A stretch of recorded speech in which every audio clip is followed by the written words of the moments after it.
Luzon, Visayas, Mindanao at buong mundo. Ngayon ay Huwebes, September 19, 2024. Ako si Barbie Mulak at ito ang Balitang A to Z. Ako po You siguro have Pilipino. invoked the right of self-incrimination. Hindi pa ako kumakain pa ng hopya. Pag-uungkat ng mga kongresista sa totoong nasyonalidad ni ex-Mayor Alice Guo, paano nauwi sa usapang hopya?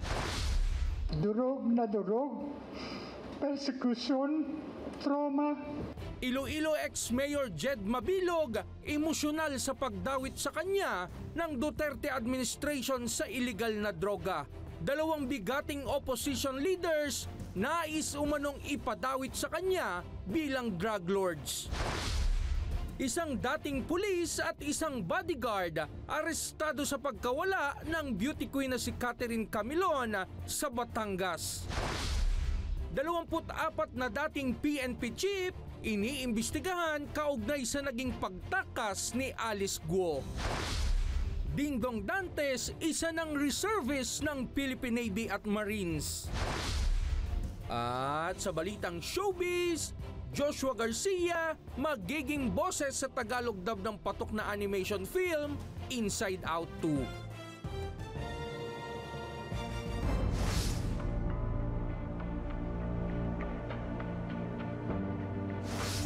Magandang gabi, pambungad sa ating newscast. Dating Iloilo City Mayor Jed Mabilog na idinawit sa ilegal na droga ni ex-President Rodrigo Duterte. Humarap sa kamera para linisin ang kanyang pangalan. Ani Mabilog, may plano pa umanong gamitin siya noong 2017 para idawit ang opposition leaders at dating senator na sina Mar Rojas at Franklin Drilon sa illegal na droga. May balitang A to Z si Kim Salinas. Durog na durog, persecution, trauma, at saka walang-wala ay hindi po mararanasan ng iba. Emosyonal ang mga pahayag ni ex-Iloilo Mayor Jed Patrick Mabilog matapos humarap sa pagdinig ng Quad Committee sa Kamara kaugnay sa madugong war on drugs ng Duterte administration. Inilahad niya kung paano ang isang outstanding mayor na nagsikap at umangat mula sa pinakamababang posisyon ay napabilang sa narco-list ng Duterte administration.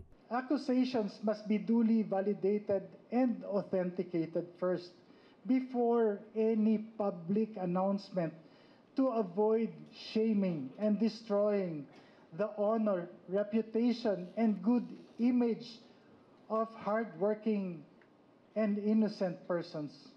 Noong 2016, inakusahan ni Pangulong Rodrigo Duterte si ex-Mayor Mabilog ng pagiging umano'y protektor ng drug operations. Ani ni Mabilog, nagpasya siyang manatili muna sa Japan at kalaunan tumungo ng Estados Unidos at kumuha ng political asylum dahil sa mga banta sa kanyang buhay, kabilang ang mga bantang galing mismo umano kay Duterte. I said, you're next. Patayin talaga kita.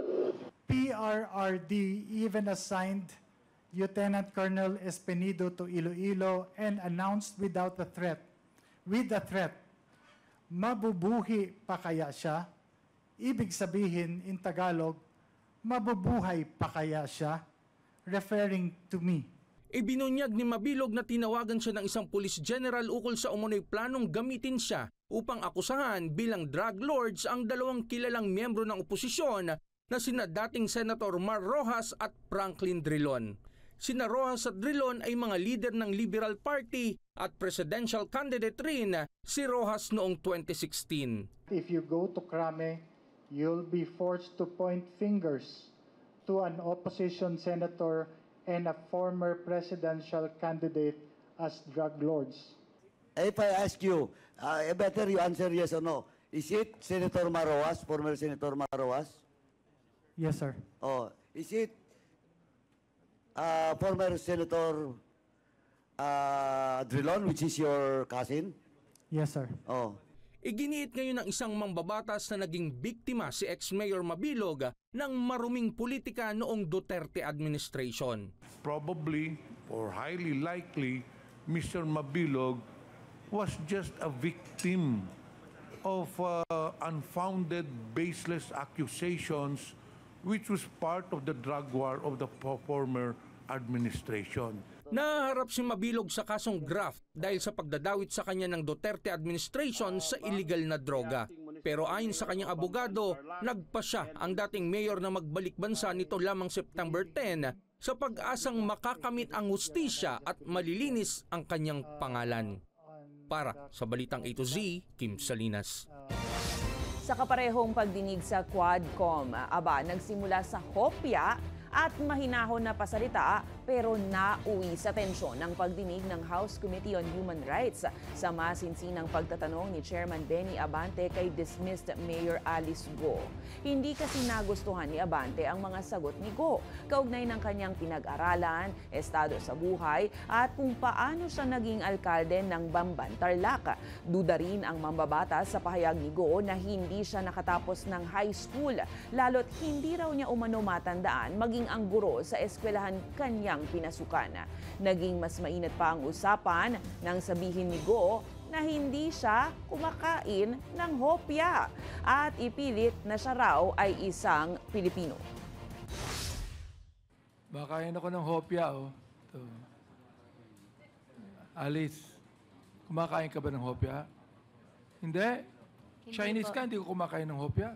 Filipino po ako. Ba't ako, Pilipino, kumakain ng hopya? Ako po You siguro have Filipino. invoked the right of self-incrimination. Hindi po ako kumakain pa ng hopya. Thank you Ito, po.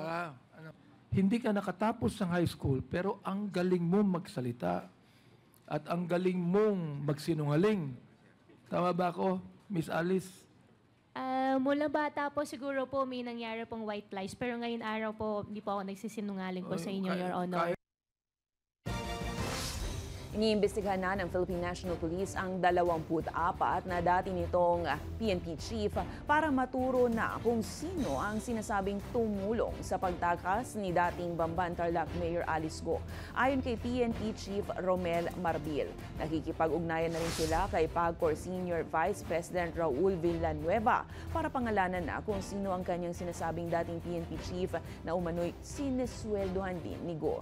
Hindi rin umano sila masaya sa nangyaring alegasyon, lalo na at hindi lang PNP ang apektado kundi ang buong kapayapaan ng bansa. Kinumpirma rin ni PNP spokesperson Police Colonel Jean Fajardo na iisa-isahin nila ang naturang 24 na dating hepe ng kapulisan hanggang walang pinapangalanan si Villanueva sa Senado o PNP. There is no sacred cow dito sa gagawing investigation, even if it means holding liable ang isang former Chief PNP. Mismo si Chief PNP ang nagsabi kanina, wala tayong sisinuhin, kahit sino pa siya, magpa-file tayo ng kaso. Nagpaabot naman ng kagustuhang dumalo sa pagdinig para magtanong sa mga resource persons ng House Quad Committee, si Davao City 1st District Representative Paulo Duterte. Ito'y kaugnay ng investigasyon sa drug war at mga alegasyon ng extrajudicial killings noong pamumuno ng Duterte administration.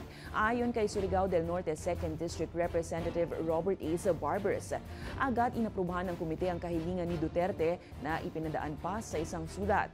Kasabay nito, iginiit naman ni Manila 6th District Representative Bienvenido Abante Jr. na tungkulin ni Duterte bilang miyembro ng Kongreso na dumalo sa mga pagdinig. Matatandaang iniimbestigahan na ng International Criminal Court si dating Pangulong Rodrigo Duterte at iba pang matataas na opisyal ng kanyang administrasyon dahil sa madugong war on drugs.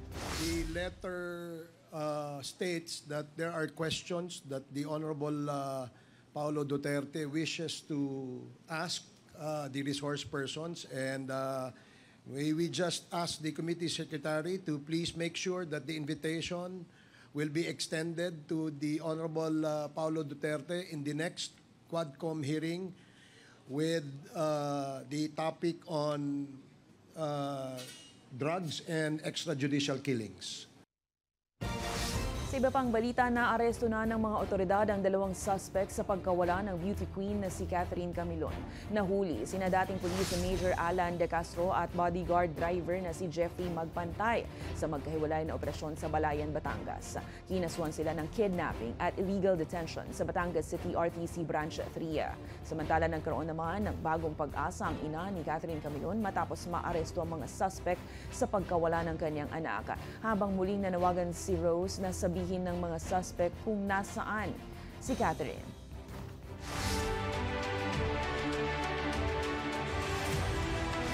Social media accounts ng mga kandidato sa 2025 national and local elections kailangan ng irehistro sa Commission on Elections. Yan ay para ma-regulate laban sa pang-aabuso. Ang balitang A to Z ni Ace Cruz. Kung dati nanunuyo ng boto ang mga kandidato sa pamamagitan ng campaign sortie sa traditional media, ngayon ang labanan nasa social media na. Kaya para hindi ito maabuso, ipinag-utos ng COMELEC sa mga kandidato na irehistro na sa COMELEC ang kanilang social media accounts na gagamitin sa kampanya. Regulated natin ang dyaryo, ang radyo, ang telebisyon, pero bakit ang social media walang regulasyon? Kaya itong pagkakataong ito para sa 2025 election, hindi namin hahayaan na abusuhin, gamitin ang social media, ang AI sa pagkakalat ng misinformation, disinformation, yung fake news. Ayon kay COMELEC Chairman George Garcia, magsisimula ang registration ng mga social media accounts ng mga kandidato sa November 8 o isang buwan matapos ang filing ng Certificate of Candidacy na itinakda sa October 1 hanggang 8. Pabor dito ang election watchdog na National Citizens Movement for Free Elections o NAMFREL, pero tingin ng grupo, malaking hamon ito sa COMELEC. Mahirap i-regulate talaga yung social media. The COMELEC will have to work with social media platforms to begin with, right? So that they can track, they can help track who the users of social media platforms are. Ngayong araw, humarap ang COMELEC Chairman sa Senate Subcommittee on Finance para talakayin ang panukalang budget ng poll body para sa susunod na taon na nagkakalaga ng higit 35 billion pesos. Ani Garcia, natapesan ito ng higit 14 billion pesos mula sa kanilang orihinal na proposal sa Budget Department. Malaking kabawasan anya dahil malaki ang gastos, hindi lang sa national at local elections kundi pati sa barangay at sangguniang kabataan elections at Bangsamoro Autonomous Region elections. Tinalakay din ang tinutulak ng poll body na internet voting sa mga overseas voters dahil may agam-agam ang ilang senador dito na baka pumalya ang internet connection. We can easily shift back to mail-in voting or even in-person voting. Need it in writing kasi hindi pa rin maliwanag at somehow sigurado akong babagsak sa kaso to eh. Inaprobahan ng Senate Finance Subcommittee ang 35 billion peso budget ng COMELEC at isinumite na ito sa plenaryo. Para sa balitang A to Z, Ace Cruz.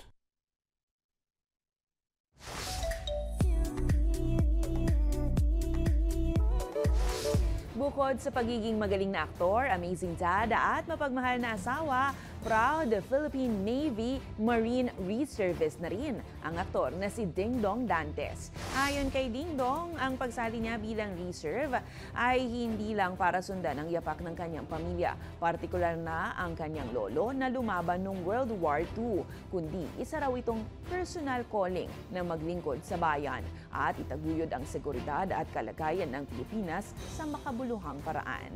Congratulations sa Ding Dong! Abangan sa aming pagbabalik, mahigit 700 container van na may lamang imported na bigas na tuklasang nakatenga sa Manila Port Area. At mga unang footage ng sumabog na Ocean's Gate Titan submersible noong June 2023, isinapubliko na ng US Coast Guard. Abangan ang kumpletong ulat sa pagbabalik ng Balita A to Z.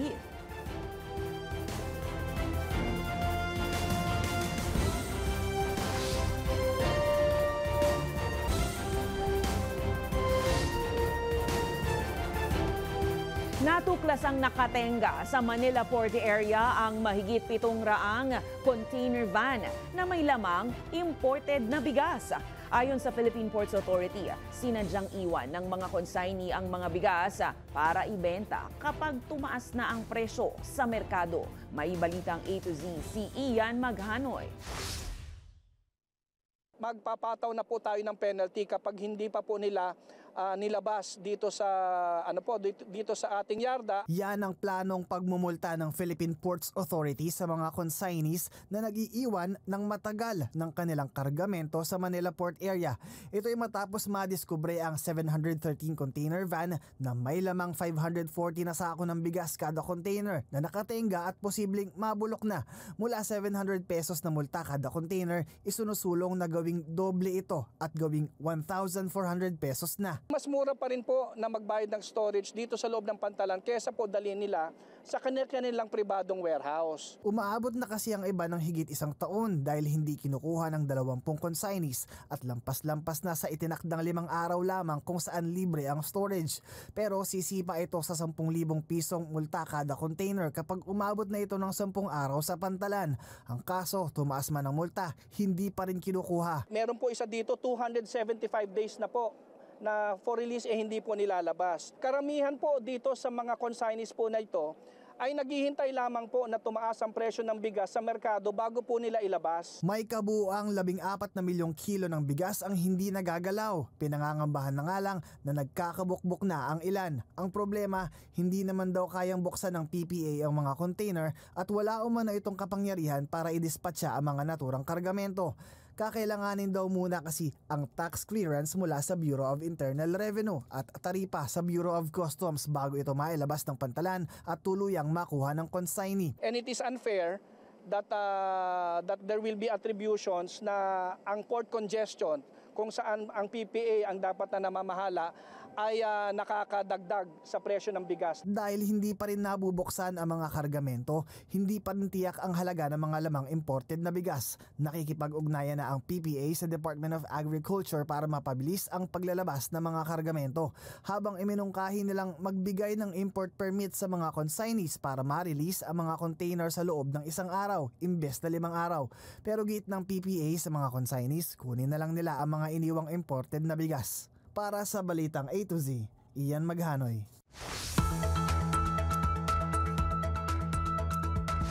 Wala nang binabantayang anumang bagyo o sama ng panahon o low pressure area sa loob ng Philippine Area of Responsibility.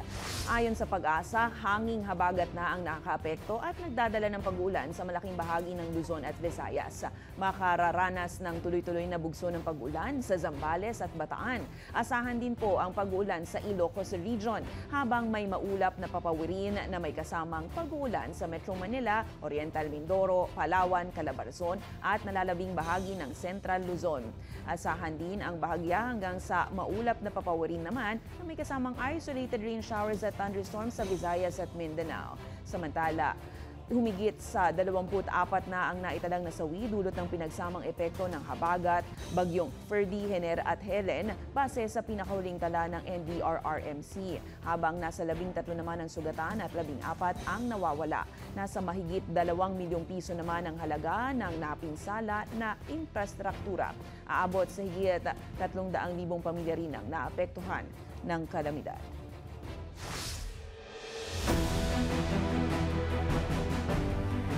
Pinangunahan ni Pangulong Ferdinand Marcos Jr. ang pamamahagi ng titulo ng lupa sa mga magsasaka sa Coron, Palawan. May kabuuang 1,287 land titles o katumbas ng halos 3,000 ektaryang lupa ang naipamahagi sa mahigit 1,200 agrarian reform beneficiaries. Kabilang narito ang mga nagtapos ng kursong agrikultura. Ayon kay Marcos, layo ng gobyerno na hikayati ng mas maraming kabataan na pumasok sa agrikultura. Kasabay nito, binuksan din ang farm-to-market roads na magpapabilis ng pagdadala ng mga produkto sa merkado. Dahil marami po sa kabataan ay hindi nauunawaan at hindi naiisip ang agrikultura, kaya't kung saan-saan ibang trabaho ang pumapasok. Ngunit kailangan natin ng mga magsasaka. Kaya't kasama po sa charter ng Agrarian Reform Program na lahat ng mga kabataan na dumaan at naging estudyante sa kurso ng agrikultura ay mabibigyan din ng lupa upang meron yung kanilang natutunan ay meron silang paglalagyan, meron silang magagamit na lupa para magamit naman nila ang kanilang bagong natutunan tungkol sa agrikultura.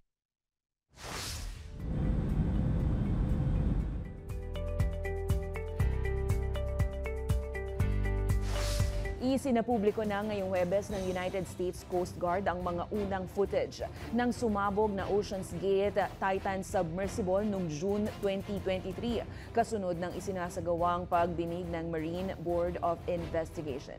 Sa mga video na kuha noong June 22, 2023, makikitang nakabaon sa madilim at malalim na bahagi ng North Atlantic Ocean ang putol at sira-sirang buntot ng submarine, habang nagkalat sa kalapit na lugar ang iba pang bahagi gaya ng aft dome at pressure hull. Ilang daang yarda lang yan mula sa mga labi ng popular na Titanic cruise ship na lumubog noong 1912 matapos tumama sa iceberg na siyang destinasyon sana ng ekspedisyon. Pero hindi na nakabalik pa ang submarine nang mawala nito ng komunikasyon sa kanyang mothership bago nagkaroon ng isang catastrophic implosion na kumitil sa buhay ng lahat ng 5 nitong sakay. Tatakbo ang pagdinig ng USCG at NBI hanggang September 27 na layong siyasatin ng mga irregularidad at katotohanan sa likod ng insidente. Nasa bansang Italy na ngayon ang ALAS, Pilipinas Men's National Volleyball Team para sa 2 linggong training bilang paghahanda sa 2025 FIVB Men's Volleyball World Championship. Magsisimula ang kanilang ensayo sa isang exhibition game kontra sa Pro Team Group Alto Tevere San Giustino sa Palace Sport San Giustino ngayong gabi na po yan, 11:30 p.m. oras sa Pilipinas. Malaking bentahe para sa ALAS Pilipinas na mag-ensayo sa Italy dahil mula rito ang kanilang head coach na si Angelo Nino Frigoni, kung saan eksperto na sa estilo ng powerhouse team. Siya ang dating coach ng Italian women's team sa 2000 Sydney Olympics.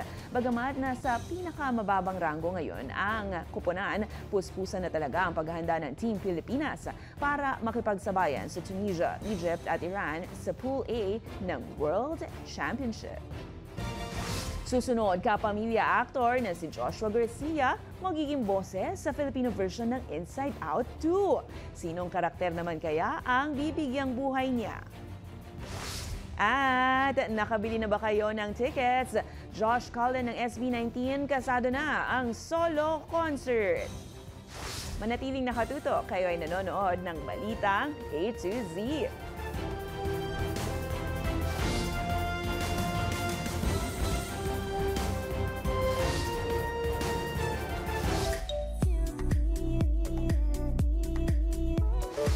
Mula sa pagiging crush ng bayan, ngayon, gaganap naman bilang crush ni Riley, ang bidang karakter sa Disney Pixar film na Inside Out 2, ang kapamilya actor na si Joshua Garcia. Pang-international na talaga ang datingan ni Joshua dahil bibigyan niya ang boses ni Lance /Blade, isang video game character para sa Tagalog dub ng animated film. Pag-amin ni Joshua, hindi biro ang voice dubbing, lalo pat hindi lang isang oras ang tinatagal nito, ma-perfect lang ang emosyon na dapat iparating. Nakarelate rin daw siya sa karakter ni Lance /Blade na kahit hindi kalakasan, nakakataba naman daw ng puso na may mga humahanga sa kanila. Masaya rin ang aktor sa panibagong milestone sa kanyang career dahil marami siyang natutuhan dito at bonus pa na fan siya ng Disney Pixar. Mapapanood sa Disney Plus ang Tagalog dub na Inside Out simula September 25. Catch me as the voice of Lance /Blade on Inside Out 2. Sa showbiz pa rin, isa pang Josh ang may panibagong milestone sa kanyang karera dahil kasado na ang solo concert ng miyembro ng P-pop group SB19 na si Josh Cullen. Para po yan sa kanyang solo album na Lost and Found. Sa kanyang social media accounts, inanunsyo ni Josh ang kanyang concert na gaganapin sa September 28 sa New Frontier Theater. Excited na ang singer na i-perform on stage ang kanyang mga bagong awitin mula sa album niya nga sumasalamin daw sa kanyang journey at growth bilang artist at individual. Dinededicate niya rin ang concert na ito sa kanyang fans, ang 18s na anyay kanyang pinakamalaking inspirasyon. Kasalukuyan ng sold out ang SVIP package na nagkakahalagang 7,500 pesos pero huwag malungkot dahil available pa raw ang VIP regular at general packages. Habol na 18s! Kung kayo ay may kwentong kakaiba, mga kwento ng pag-ibig, storya ng inspirasyon at pag-asa, maaari nyo itong ibahagi. Sumali sa ating Facebook group na Balitang A to Z. Panoorin ang replay ng ating programa at sundan ang ating social media pages. Hanapin ang Balitang A to Z. Ang ating quote of the night ay mula sa isang manunula na si Robert Browning. Ayon kay Browning, ang kamangmangan ay hindi kawalang malay, kundi kasalanan. At yan ang mga balita at impormasyon, mga kwentong may dalang inspirasyon na tinutukan ng Balitang A to Z. Ako si Barbie Mulak, maging maalam, makialam. Magandang gabi sa'yo, Pilipinas!